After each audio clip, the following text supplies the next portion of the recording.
నమస్కారం, విశాఖ వాజీ న్యూస్కు స్వాగతం. నేను దుర్గా ప్రసాద్. ముందుగా ఈనాటి ముఖ్యాంశాలు. నిలిచిపోయిన టిట్కో ఇళ్ల పనులు ప్రారంభం. అసెంబ్లీ సమావేశాల్లో వివరణ ఇచ్చిన మంత్రి నారాయణ.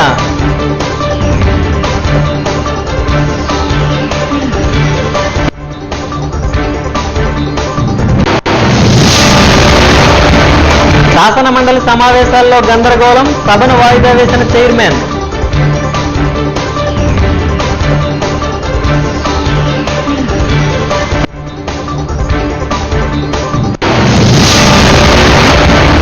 ఎస్ఐ మెడికల్ కాలేజీని విశాఖలోనే నిర్మించాలి. సిఐటియు నేత నరసింహరావు డిమాండ్.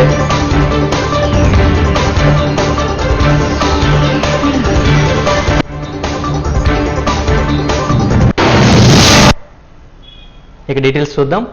రాష్ట్ర శాసనసభ వర్షాకాల సమావేశాలు ప్రారంభమయ్యాయి. 10 రోజుల పాటు ఈ సమావేశాలు జరుగుతాయి. స్పీకర్ అయ్యన్న పాత్రుడి అధ్యక్షతన జరిగిన ఈ సమావేశాల్లో ప్రశ్నోత్తరాల సందర్భంగా టిట్కో ఇళ్ల నిర్మాణంపై ఎమ్మెల్యేలు అడిగిన ప్రశ్నలకు రాష్ట్ర పురపాలక పట్టణ అభివృద్ధి శాఖ మంత్రి పి నారాయణ సమాధానం ఇచ్చారు. పెండింగ్ లో ఉన్న టిట్కో ఇళ్ల నిర్మాణం పూర్తి చేసేందుకు 6,300 కోట్లు అవసరమని మంత్రి అన్నారు. గత వైసీపీ ప్రభుత్వం 3,664 కోట్ల రూపాయల బిల్లులు పెండింగ్ లో పెట్టిందని గుర్తు చేశారు. కాంట్రాక్టర్ల బిల్లులు చెల్లించేందుకు చర్యలు తీసుకుంటామని తెలిపారు. ఆగిపోయిన టిట్కో గృహ సముదాయాలను పూర్తి చేసేందుకు పలు పనులు ప్రారంభించినట్లు తెలిపారు.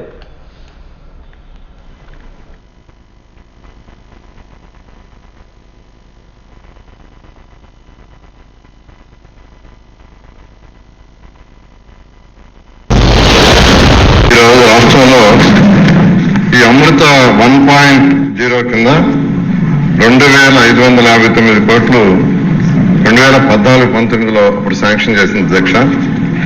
దానికి గాను ఎక్స్పెండిచర్ 1,615 కోట్లు అయ్యి కొన్ని వరకు సాగినాయి అధ్యక్ష గత ప్రభుత్వంలో.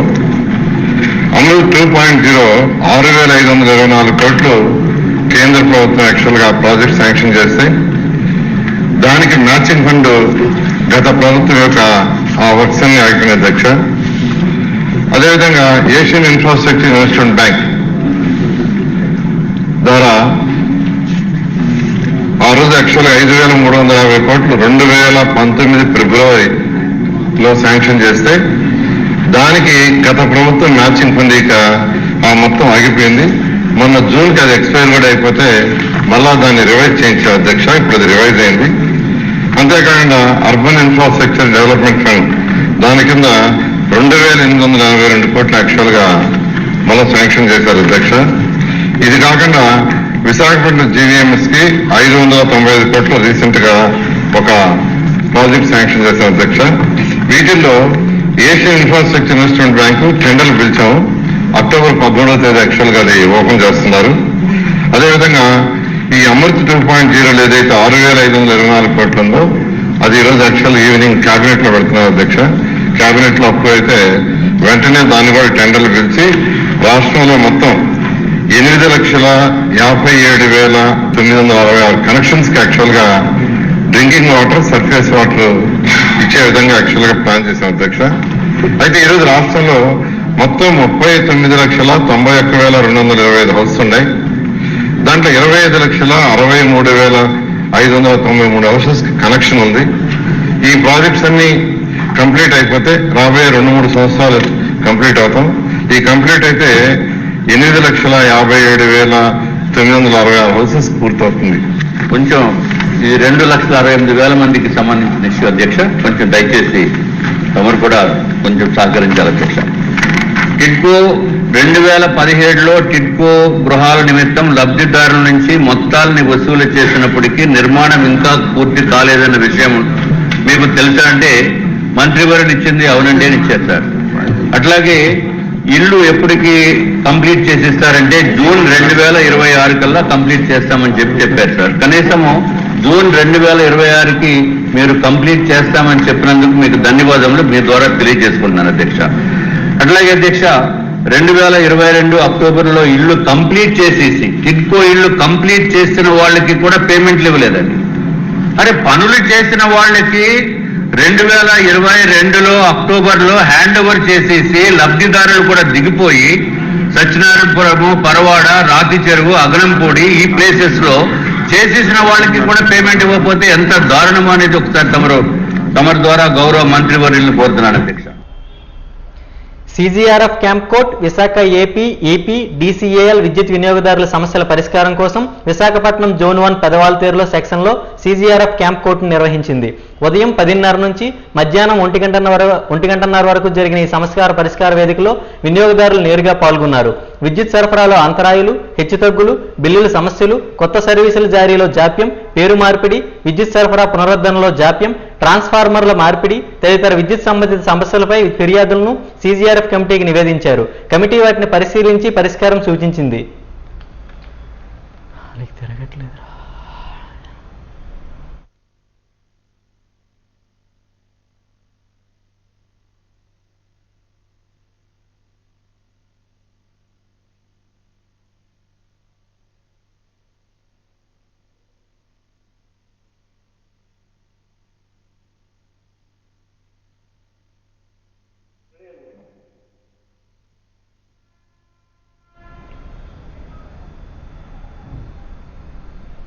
స్విగ్గీ, జొమాటో రైడర్ సమస్యల పరిష్కారం కోసం ఈ నెల 20న బంద్ పాటించనున్నారు. దీన్ని జయప్రదం చేయాలని all India gig worker union అధ్యక్షులు బి జగన్ కోరారు. ఈ మేరకు జగదాంబ సిఐటియు కార్యాలయంలో ఆయన మీడియా సమావేశంలో మాట్లాడుతూ స్విగ్గీ, జొమాటో రైడర్ సమస్యల పరిష్కారం అయ్యే వరకు సమ్మె కొనసాగుతుందని స్పష్టం చేశారు. జిల్లాలో గత 7 సంవత్సరాలుగా స్విగ్గీ, జొమాటో ప్లాట్ఫామ్లో సుమారు 40,000 మంది గిగా వర్కర్లు రోజు సేవలందిస్తున్నా వారికి ఎలాంటి ఉద్యోగ భద్రత, స్థిరమైన ఆదాయం లేక అనేక ఇబ్బందులు పడుతున్నారని ఆవేదన వ్యక్తం చేశారు. బాగా చదువుకొని ఉపాధి లేక గిగ్ వర్కర్లుగా సేవలందిస్తున్న వారిని చిన్నచూపు చూడడం తగదన్నారు. రోజు రోజుకు పెరిగిపోతున్న జీవన ఖర్చులు, పెట్రోల్ ధరలు, అనిశ్చితమైన ఆదాయం కారణంగా తీవ్ర ఆర్థిక ఇబ్బందులు ఎదుర్కొంటున్నారని వాపోయారు.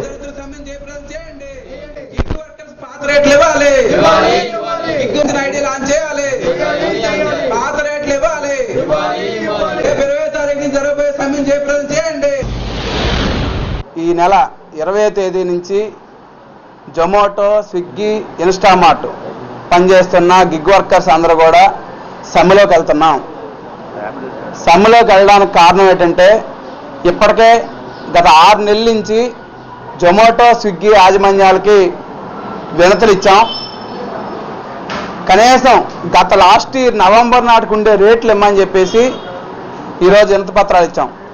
వాళ్ళు స్పందించకపోతే లేబర్ కమిషనర్ గారికి ఇచ్చాం, కలెక్టర్ గారికి ఇచ్చాం. లేబర్ కమిషనర్ గారికి కూడా స్విగ్గీ యాజమాన్యం కనీసం మీటింగ్కి రాలే. జొమాటో యాజమాన్యం కూడా మీటింగ్కి వచ్చి మేమేమీ చేయలేమని చెప్పేసి వెళ్ళిపోయింది. కలెక్టర్ గారిని కలిస్తే మేము ఏమీ చేయలేం అని చేతులు ఎత్తేశారు. తప్పనిసరి పరిస్థితుల్లో ఈరోజు జొమాటో, స్విగ్గీ రైడర్స్ అందరూ కూడా సమ్మెలో దిగవలసి వచ్చింది. ఎందుకు దిగుతా ఉన్నారు? గతంలో ఇచ్చిన రేట్లు గత నవంబర్ నాటికి 2024 నవంబర్ నాటికి కిలోమీటర్కి 12 రూపాయల నుంచి 10 రూపాయల రేట్లు ఇచ్చేవారు. ఇప్పుడు అది కాస్త 4 రూపాయల నుంచి 6 రూపాయలు ఇస్తామన్నారు. అంటే గత సంవత్సరంతో పోలిస్తే ఇప్పుడు రేట్లన్నీ పెరిగాయా తగ్గాయని చెప్పేసి అడగదలుచుకున్నాం. అలాగే బేస్ పేరు సంబంధించి కనీసం ఈరోజు శ్రీకాకుళంలో ఒక రైడ్ తీసుకెళ్తే, ఒక పార్సల్ తీసుకెళ్తే 25 రూపాయలు ఇస్తారు. విశాఖపట్నంలో ఈరోజు 20 రూపాయలు ఇస్తారట. ఎందుకంటే ఇక్కడ రైడర్స్ ఎక్కువైపోయారు కాబట్టి, అక్కడ రైడర్స్ తక్కువ ఉన్నారు కాబట్టి అక్కడ 25 ఇస్తున్నాం, ఇక్కడ 20 రూపాయలు ఇస్తామని చెప్తున్నారు. ఇది ఎక్కడి వరకు న్యాయం? ఇక్కడ రూమ్ రెంట్ చూస్తే 10,000 ఉంటుంది, అక్కడ రూమ్ రెంట్ 5,000 ఉంటాయి. మరి అటువంటిది జీవన ప్రమాణాలు ఖర్చులు అన్నిటికి ఇక్కడ ఎక్కువ ఉంటే మరి ఎందుకు ఈరోజు తగ్గిస్తున్నారని చెప్పేసి అడుగుతా ఉన్నాం. కానీ మేము అడుగుతుంది అదనంగా ఈరోజు జొమాటో వాడికి 974 కోట్ల లాభం వచ్చింది ఈ సంవత్సరం. మేము లాభాల్లో షేర్లు అడగట్లేదు. వాళ్ళు చెప్తుంది ఏంటంటే మీరు ఆల్రెడీ మా పార్ట్నర్స్, మీరు రైడర్స్ కాదు, రైడర్ పార్ట్నర్ మీరని చెప్పేసి అంటున్నారు. మరి పార్ట్నర్ అయితే ఏ పార్ట్నర్ అయినా షేర్ ఇవ్వాలి కదా, లాభాల్లో నష్టాలు వచ్చినా సరే ఇవ్వాలి కదా. మరి లాభాల్లో షేర్ ఇమ్మని మేము అడగట్లేదు, కనీసం గత సంవత్సరం ఇచ్చే రేట్లు ఇమ్మని చెప్పేసి అడుగుతున్నాం. అందుకే ఈరోజు ఆ రకంగా అడిగారని చెప్పేసి చాలా మంది ఐడీలు ఆపేశారు. ఇక్కడ ఐడీలు పెట్టమని చెప్పేసి అడుగుతున్నాం.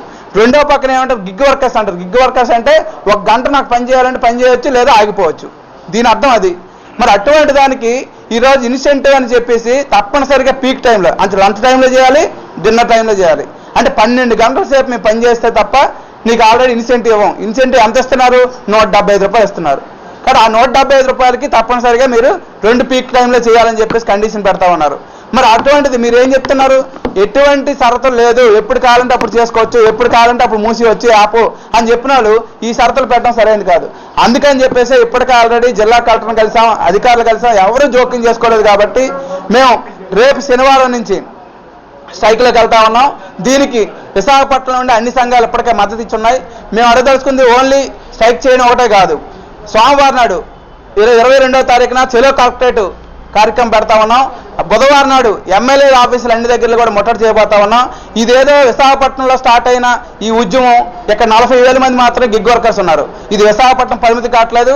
ఈ ఉద్యమానికి రాజమండ్రి వాళ్ళు ఆల్రెడీ, గుంటూరు వాళ్ళు ఇప్పటికే ఆల్రెడీ సిద్ధపడ్డారు. మా స్ట్రైక్ మద్దతుగా వాళ్ళు కూడా స్ట్రైక్లో దిగుతామన్నది. ఇప్పటికైనా పరిష్కారం చేయకపోతే ఈ సమ్మెని దేశవ్యాప్త సమ్మె కూడా చేయవలసి వస్తుంది. అటువంటి పరిస్థితి తెచ్చుకోవద్దు. నరసింహనగర్ రైతు బజారు వద్ద చిరు వ్యాపారుల తోపుడు బండ్లను జీవీఎంసీ అధికారులు తొలగించారు. దీంతో గత 26 ఏళ్లుగా అక్కడే వ్యాపారం చేసుకుని జీవనం సాగిస్తున్న దాదాపు 40 కుటుంబాలు రోడ్డున పడ్డాయి. 12 గంటల ముందే సమాచారం ఇచ్చి ఉన్న పలానా దుకాణాలు తొలగిస్తే తాము ఎలా బతికేదని బాధిత చిరు వ్యాపారులు ఆవేదన వ్యక్తం చేశారు. తమ గోడు వెళ్లబోసుకుందామన్నా అసెంబ్లీ సమావేశాల కారణంగా ఎమ్మెల్యే విష్ణుకుమార్ రాజు అధ్యయన యాత్ర కారణంగా కనీసం కార్పొరేటర్ కూడా అందుబాటులో లేరని వాపోయారు. 2014లో కోర్టు ఇచ్చిన తీర్పు ప్రకారం తమకు దుకాణ సముదాయం నిర్మించి ప్రభుత్వం ఆదుకోవాలని విజ్ఞప్తి చేశారు.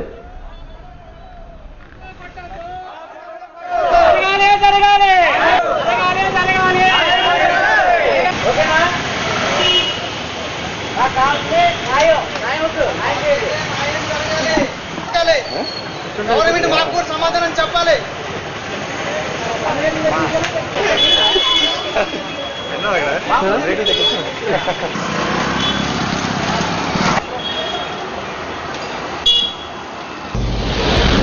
గత 26 సంవత్సరాలుగా నరసింహ రైతు బజార్లో 40 మంది సభ్యులు తోడు బళ్ళతో ఇక్కడ వ్యాపారం చేసి పచ్చి వ్యాపారం, అదే టిఫిన్లు, టీ కొట్టు, అలాగే నూడిల్స్ బళ్ళు వ్యాపారం చేసి బతుకుతున్న జీవనం సాగిస్తున్నాండి. మరి ఈరోజు నిన్న సాయంకాలం సడన్గా 6 గంటలకు వచ్చి జీవీఎంసీ వారు రేపు మీ బళ్ళు తీసియండి, ఫుట్పాత్ మీద ఏటు ఉంచకూడదని చెప్పేసి చెప్పడం జరిగింది. అయితే ఎప్పుడు చెప్తున్నారు, ఫైన్లు వేస్తున్నారు, ఫైన్లు కడుతున్నారు. అదేవిధంగా ఈ రోజు కూడా జరుగుతుందని మేము అనుకున్నాము. తెల్లవారు 6 గంటల సరికి సడన్గా క్రెయిన్లతో 2 క్రెయిన్లతో వచ్చేసి లారీలు తీసుకొచ్చి ఉండు పట్లగా కనీసం టైం ఇవ్వండి, మీ సరుకులు వేరే దగ్గర పెట్టుకుంటాం, మా టైం ఇమ్మంటే ఇవ్వడం కాకుండా ఈవిడ టిఫిన్ బండి వ్యాపారం కనీసం రుబ్బులు ఆ బండి సైడ్ పెడతాం ఆయన అంటే ఆ క్రెయిన్ తెచ్చి తల మీద ఈవిడ మీద పెట్టడం జరిగింది. ఇంత రౌడీగా చేయడానికి కారణం ఏంటంటే మేము రౌడీలమా? రోడ్డు మీద బతుకుతున్న పచ్చి వ్యాపారం ఒక్కో బండి 5 నుంచి 15 వేల రూపాయల సరుకులు తెచ్చి రోడ్డు మీద ఉన్నాయి సార్. డైలీ వేసి ఫైనాన్షియల్ కట్టుకోవాలి, 40 మంది కూడా ఈ ఇంటద్దులు కట్టుకోవాలి, అలా ఫీజులు కట్టుకోవాలి. మా కుటుంబాలు మా పొట్ల కూడా నింపుకోవాలి సార్. ఈ వ్యాపారం చేసి ఈ వ్యాపారం ఇక్కడ నమ్ముకునే మేము గత 26 సంవత్సరాల నుంచి వ్యాపారం చేస్తున్నాం. మరి ఈరోజు ఈ ప్రభుత్వం మా ఇంచు దయించి మా నియోజకవర్గ ఎమ్మెల్యే విష్ణుకుమార్ రాజు కూడా చేతులెత్తి మేము అందరూ కూడా నమస్కరిస్తున్నామండి. మా మీద దయ చూపించి 40 మంది ఏదైతే ఉందో 2014లో కోర్టు ఏదైతే మాకు జీవో ఇచ్చిందో, సుప్రీంకోర్టు జీవో ఏదైతే ఇచ్చిందో అక్కడ షాపింగ్ కట్టిస్తే వాళ్ళకి మీరు ఇవ్వండి, వాళ్ళు తొలగించడానికి వీలు లేదని చెప్పి ఏ చట్టం ఉందో అది అమలు చేసి మాకు ఇమ్మని కోరుచున్నాం అండి. ఇప్పుడు ఎమ్మెల్యే గారు అసెంబ్లీ సమావేశాల్లో వేసిన టైంలో చెప్పుకోవడం ఎవరితో చెప్పు నాయకులు చెప్పుకోకుండా స్థాయి లేకుండా కార్పొరేటర్ కూడా లేరు, అందుబాటులో లేరు, వాళ్ళు కూడా ఏదో ఎమ్మెల్యే కూడా లేరు. మా బాధ ఎవరో చెప్పుకో ఉదయం నుంచి తిండి తిప్పలు లేకుండా భార్య పిల్లలు అంతా రోడ్డు మీద పడి ఉన్నాం. దయవుంచి ప్రభుత్వం మాత్రం ఈ ఎమ్మెల్యే గారు మా 40 మందికి కూడా న్యాయం చేకూరుస్తారని, యథాస్థితంగా వ్యాపారం చేయాలని. రానున్న రోజు నవరాత్రులు ఉన్నాయండి, ఆ వచ్చే రూపాయి కూడా మాకు రాకన్నా చేసి నాన్న ఇబ్బంది పడుతున్నారు. ఇదే పరిస్థితి సాగిస్తే రోడ్డు మీద పడి మా భార్య పిల్లలు రోడ్డు మీద పడి సావాలే తప్ప రెండో మార్గం మాకు లేదండి.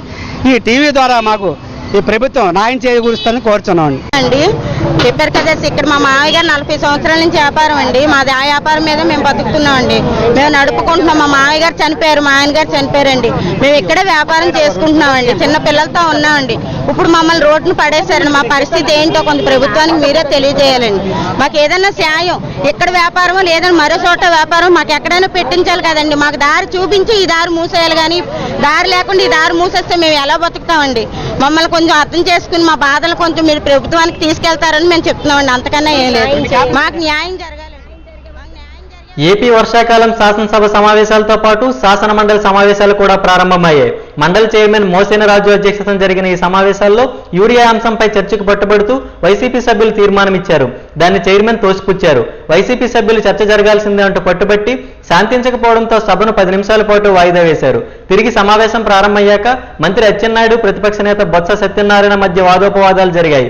యూరియా సహా రైతు సమస్యలపై చర్చకు ప్రభుత్వం సిద్ధంగా ఉందని అచ్చెన్నాయుడు స్పష్టం చేశారు. సభలో ఏ రోజు అజెండా ఆ రోజు ఉందన్నారు. ప్రభుత్వం చర్చ నుంచి పారిపోవడం లేదని స్పష్టం చేశారు. గత ప్రభుత్వం ఏం చేసింది, ఈ ప్రభుత్వం ఏం చేసిందనే విషయాలు ప్రజలకు తెలియాల్సిన అవసరం ఉందన్నారు. బీఏసీ సమావేశంలో చర్చించి నిర్ణయం తీసుకుందామని మంత్రి చెప్పారు.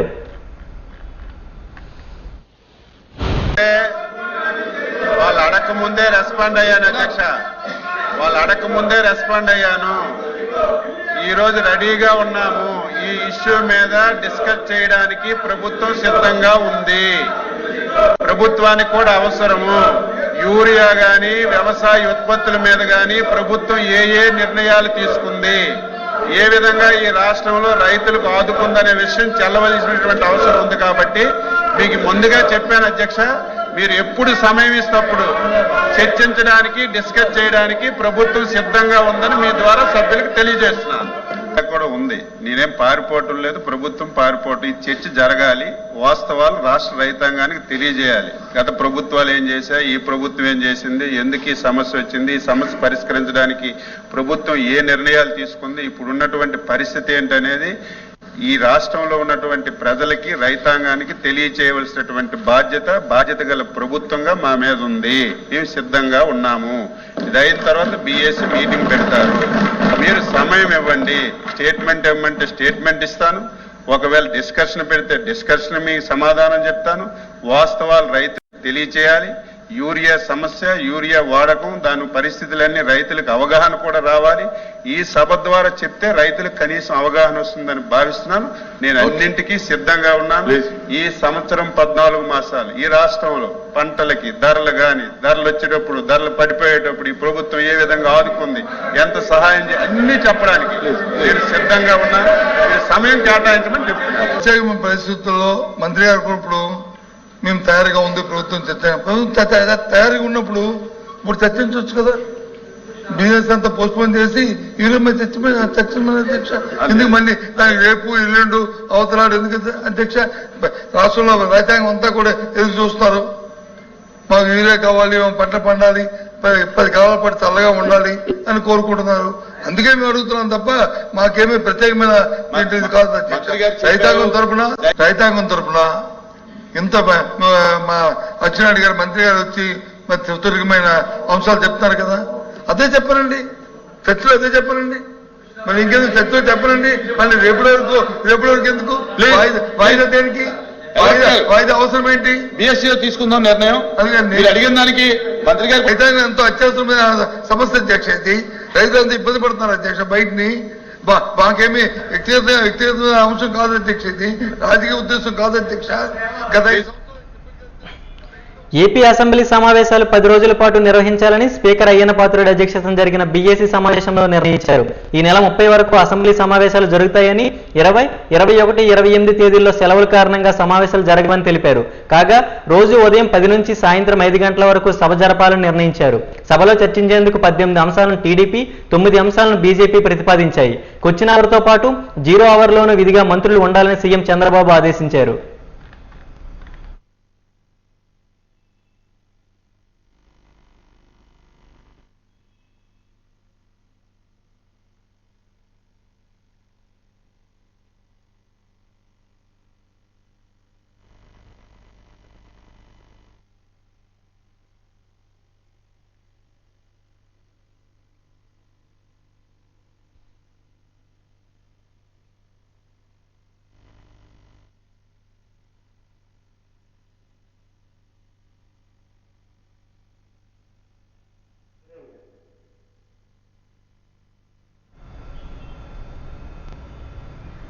పోలీస్ బ్యారెక్స్ కాన్ఫరెన్స్ హాల్లో రోడ్డు ప్రమాద బాధిత కుటుంబాలతో సిపి శంకబ్రత బాగ్చి సమావేశమయ్యారు. వారి కష్టాలను స్వయంగా తెలుసుకున్నారు.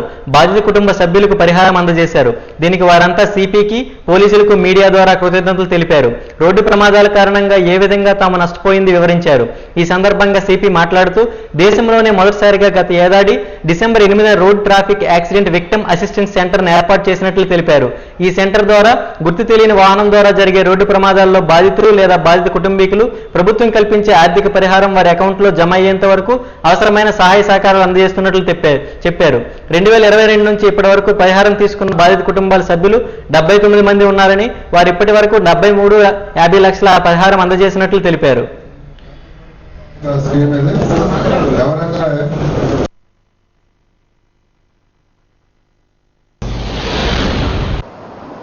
సో ఈ ప్రోగ్రాం ద్వారా నేను అందరికీ తెలియజేస్తున్నా 2022 1 ఏప్రిల్ ఆ డేట్ నుండి ఈ గవర్నమెంట్ పథకం వర్తిస్తుంది. 2022 సంవత్సరం 1 ఏప్రిల్ తర్వాత ఎక్కడైనా హిట్ అండ్ రన్ యాక్సిడెంట్ జరిగితే దయచేసి వైజాగ్లో జరిగితే మా దగ్గరికి రండి. మా ఫోన్ నంబర్ మీ అందరికీ తెలుసు. ఈ road traffic accident victim assistance centre number కూడా, టోల్ ఫ్రీ నంబర్ కూడా ఇక్కడ మేము చూపిస్తున్నాం. దయచేసి కాల్ చేసి ఈ బెనిఫిట్ పొందండి.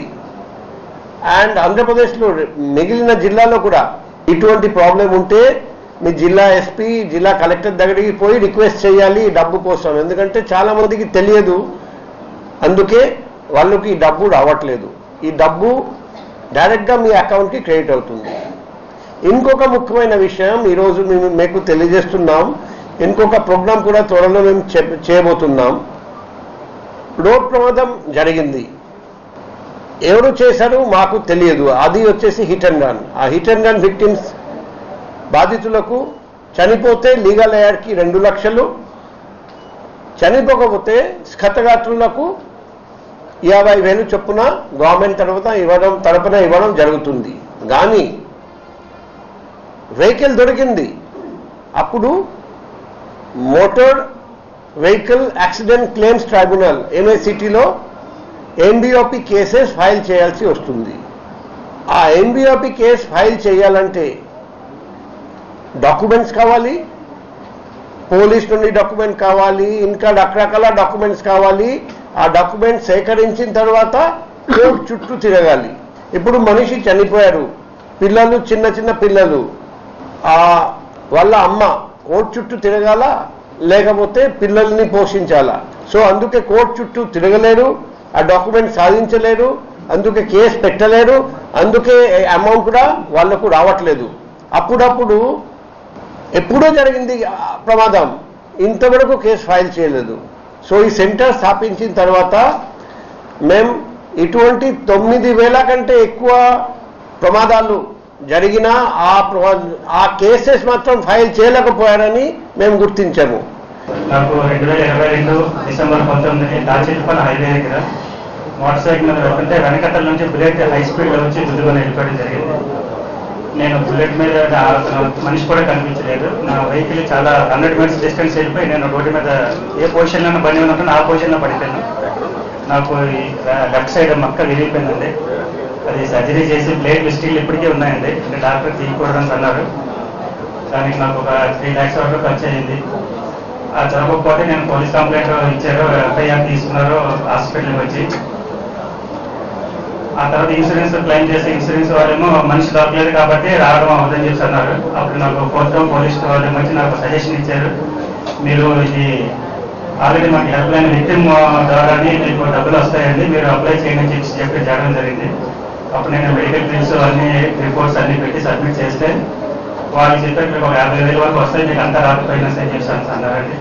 ఆ విధంగా నేను అప్లికేషన్ పెట్టేసి వదిలేశాను అంతే. తర్వాత అక్కడ నుంచి ఒక 3 months తర్వాత నాకు ఫోన్ కాల్ వచ్చింది, మీకు ఏమైనా డబ్బులు వచ్చాయంటే రాలేదు సార్ అని అన్న. తర్వాత మళ్ళీ వాళ్ళే ఫాలోఅప్ చేశారు, MRO ఆఫీస్ వెరిఫికేషన్ పంపించారు. MRO ఆఫీస్ నుండి అక్కడ VRO వెరిఫికేషన్ వచ్చారు ఇంటికి. నేను 3 months బెడ్ మీద ఉన్నాను సార్. 3 months కూడా అసలు నడటం ఏమీ లేదు మాట. నేను ప్రైవేట్ వర్క్ చేసుకుంటుంటాను. ఆ విధంగా MRO ఆప్షన్ వచ్చిందో రిపోర్ట్ మళ్ళీ వాళ్ళు సబ్మిట్ చేసిందో మళ్ళీ అక్కడికి ఇంకో 3 months తర్వాత వచ్చి సార్ మీకు అమౌంట్ శాంక్షన్ అయింది, మీ బ్యాంక్ డీటెయిల్స్ అన్ని మీరు ఆల్రెడీ సబ్మిట్ చేశారు కదా, మీ బ్యాంక్లో డబ్బులు పడతాయని చెప్పేసి పోలీసు వాళ్ళు ఫాలోఅప్ చేసి నాకు ఫోన్ చేసి చేయడం జరిగింది. ఆ యాక్సిడెంట్ లో ఏమైందంటే లారీ సైడ్ నుంచి గుద్దడం వల్ల రైట్ సైడ్ మొత్తం డ్యామేజ్ అయింది. 6 ribs లంగ్స్ లోకి ఉంచుకొని రైట్ ఆర్మ్ అనేది ఇప్పుడు కంప్లీట్గా అసలు వర్క్ అవ్వట్లేదు. అలా ఉండడం వల్ల ఈ రిప్ ఆపరేషన్ అయిన తర్వాత 3 months వరకు బెడ్ రెస్ట్లో ఉన్నాను. 3 months శాలరీ లేదు. కొంచెం అక్కడ ఇక్కడ అడిగి పిల్లల్ని చూసుకోవడం ఇవన్నీ చేశాను. జాయిన్ అయిన తర్వాత కొద్ది రోజుల తర్వాత నాకు అప్పటికి ఇది hit and run case file చేశారు. ఫైల్ అయిన తర్వాత కొన్ని రోజుల తర్వాత నాకు కాల్ వచ్చింది. పిఎం పదం వాళ్ళు ట్రాఫిక్ స్టేషన్ నుంచి కాల్ చేశారు. ఇలాగా కంప్లైంట్ ఫైల్ అయిందండి, కాకపోతే ట్రేస్ అవ్వలేదు కాబట్టి మీకు వేరే సైడ్ నుంచి హెల్ప్ చేయడానికి ఇప్పుడు విశాఖపట్నంలో విక్టిమ్ అసిస్టెన్స్ యాక్సిడెంట్ జరిగితే ఏమవుతుంది, వాళ్ళకి ఎవరికైతే అమౌంట్ అనేది రావట్లేదు అలాంటి వాళ్ళందరికీ కూడా ఇలాంటి ఒక అసిస్టెన్స్ ఈఎస్ఐ మెడికల్ కాలేజీని విశాఖలోనే నిర్మించాలని సిఐటియు రాష్ట్ర ప్రధాన కార్యదర్శి సిహెచ్ నరసింహరావు డిమాండ్ చేశారు. జగదాంబ సిపిఐ కార్యాలయంలో ఆయన మీడియా సమావేశంలో మాట్లాడుతూ త్వరలో అమరావతిలో ఈఎస్ఐ మెడికల్ కళాశాలను ఏర్పాటు చేయనున్నట్టు తాజాగా ఈఎస్ఐ ఇన్సూరెన్స్ కమిషనర్ ప్రకటించడంపై ఆయన స్పందించారు. ఇది కేవలం రాజకీయ నిర్ణయం మాత్రమేనని ఆయన అభిప్రాయపడ్డారు. కేంద్ర ప్రభుత్వ సంస్థలన్నీ అమరావతిలోనే పెట్టించాలని చంద్రబాబు నాయుడు ఒత్తిడి వల్లే అమరావతిలో ఈఎస్ఐ మెడికల్ కాలేజీని ఏర్పాటు చేయాలని నిర్ణయించారు. కార్మికుల అత్యధికం ఉన్న విశాఖలో కాకుండా అమరావతిలో మెడికల్ కాలేజీ పెట్టడం సరైంది కాదని మండిపడ్డారు.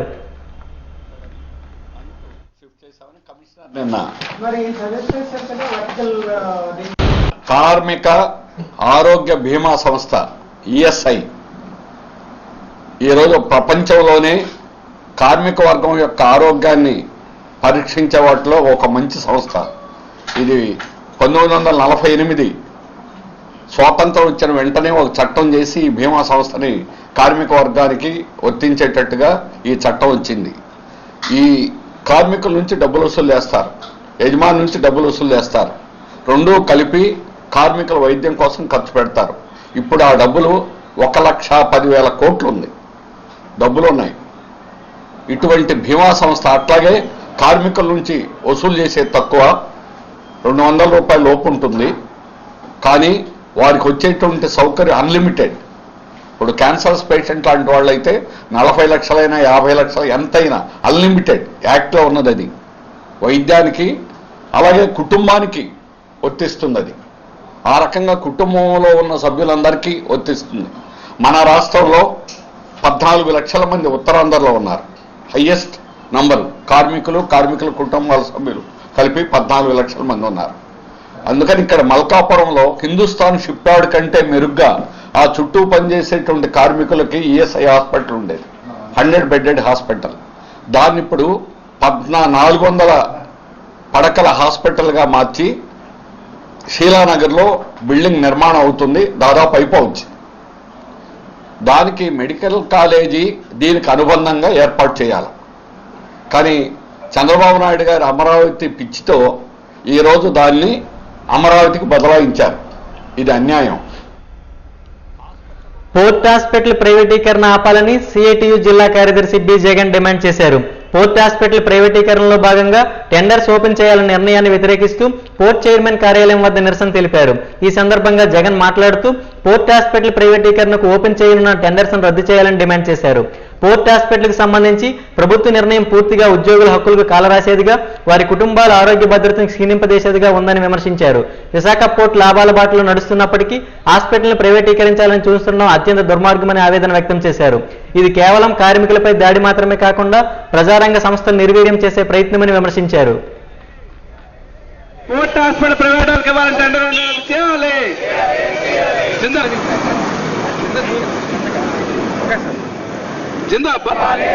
పోర్ట్ హాస్పిటల్ ప్రైవేటీకరణ ఆపాలి. కాదన్న పోర్ట్ హాస్పిటల్ ప్రైవేటీకరణ ఆపడం సిగ్గు. జిందాబాద్ సిఐటియు. ఈ రోజు సిబిఐ టెండర్స్ రద్దు చేయాలి. Port hospital private. ఈరోజు మన ఏఓబి దగ్గరికి టెండర్లు వేయటానికి హాస్పిటల్ కోసం సిల్వర్ జూబిలీ హాస్పిటల్ని ప్రైవేటీకరణ చేయడం కోసం టెండర్ వేయటానికి ఈవేళ ఇక్కడికి వస్తున్నారు. గతంలో 2-3 సార్లు వచ్చారు, ఇక్కడ ధర్నాలు చూసి ఇక్కడ కార్మికుల తాలూకా వ్యతిరేకతను చూసి మరి వాళ్ళు విత్డ్రా చేసుకుని వెళ్ళిపోవటం జరిగింది. మరి ఈ రోజు మరలా కొత్తగా టెండర్లకి వస్తున్నారు. మేము చెప్పేది ఏంటంటే సుమారు ఈ పోర్టు హాస్పిటల్కి అనుకుని 40,000 మంది కార్మికులు, అది రిటైర్డ్ పెన్షనర్లు కానీ పనిచేసే వాళ్ళు కానీ ప్రైవేట్ వర్కర్స్ కానీ 40,000 మందికి ఇక్కడ వైద్యం అందుతుంది. మరి ఇది ప్రైవేటీకరణ చేస్తే ఇది ఎవరికి కూడా వైద్యం అందదు.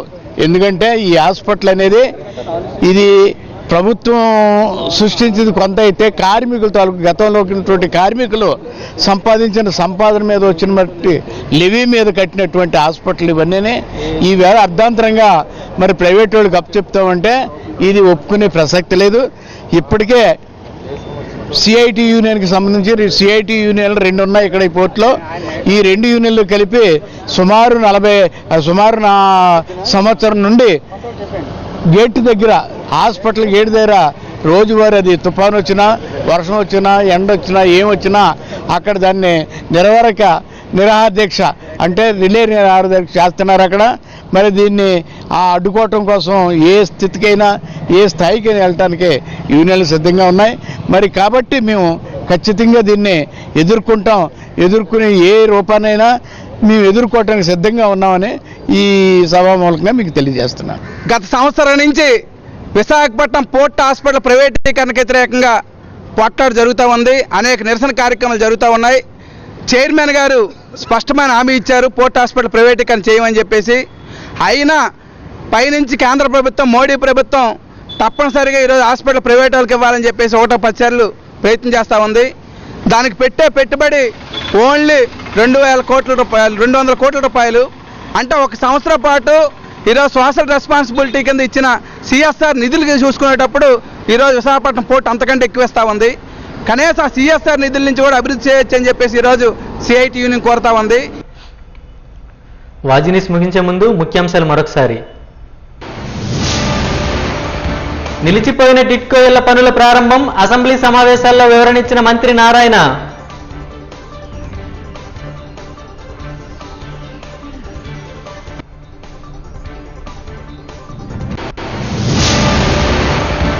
శాసన మండలి సమావేశాల్లో గందరగోళం, సభను వాయిదా వేసిన చైర్మన్.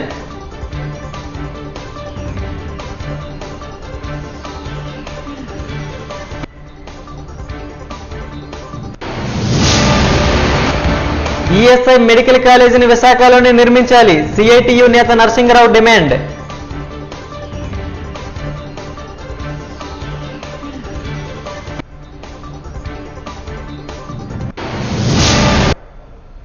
వాజీ న్యూస్ ఇంతటితో సమాప్తం. నమస్కారం.